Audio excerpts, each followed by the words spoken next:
um carro muito grande, muito bonito por sinal, carregando uma caixa. E nessa caixa tinha um livro de capa dura, muito dura, com uns desenhos até bonitos, um desenho prateado, e as folhas eram prateadas. E eu achei aquilo muito interessante, porque eu estava fugindo para um lugar, onde esse lugar tinha só jardins, montanhas, uma pastagem verde maravilhosa, mas tinha um palácio no qual eu tinha de entrar.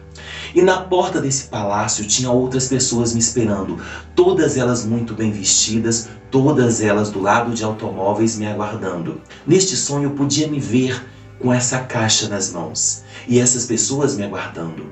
E assim que eu entrei por esse palácio e uma voz me dizia para trancar. Eu tranquei as portas do palácio com essas pessoas do lado de fora. E eu fiquei assim incomodado com aquilo, com um medo do que elas podiam fazer. E eu entendi que eu estava sendo perseguido e eu precisava guardar essa caixa. Eu precisava guardar o que tinha nessa caixa, que era este livro. E o interessante é que todos os cômodos desse palácio eu não encontrei um lugar para esconder essa caixa. Na verdade, eu havia já tirado da caixa e estava apenas com o livro. E eu não tive a curiosidade de abrir esse livro para saber o que tinha nesse livro. Mas eu guardava e sabia que eu e este livro estava a perigo. E no decorrer desse sonho, eu comecei a procurar, até chegar bem no meio deste castelo. Eu abri uma porta e caí bem no meio desse castelo.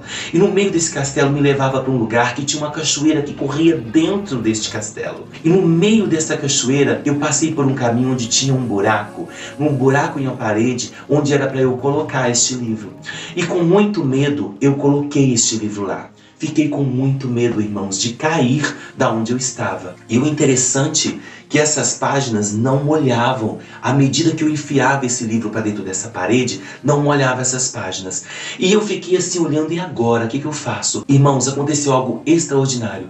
Quando eu coloquei aquele livro dentro daquele lugar, que aquelas páginas não molhavam, elas se tornaram em medicações.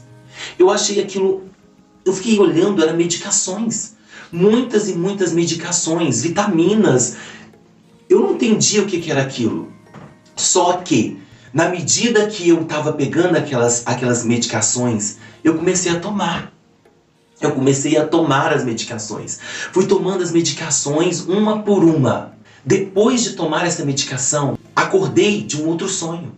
E este sonho eu via tudo pleno, tudo uma paz tão tremenda, tão maravilhosa, que eu não entendi. E ao acordar deste sonho, eu senti no meu coração, grava o que você viu. Eu peguei meu telefone e comecei a falar o que eu tinha sonhado, porque eu tenho tido inúmeros sonhos. Alguns eu já esqueci. Falei que ia gravar e não gravei, mas este eu gravei. E o Espírito Santo foi testificando no meu coração o que era aquele sonho. E eu levantei da cama, dobrei o meu joelho e comecei a orar. Eu comecei a falar com o Senhor e comecei a ser tomado pelo Espírito Santo. Lágrimas começaram a rolar do meu rosto. Eu comecei a ter visões. Visões no qual o Senhor me mostrou em todos os caminhos que eu fui e Ele me guardou. E Ele trouxe o discernimento desse sonho.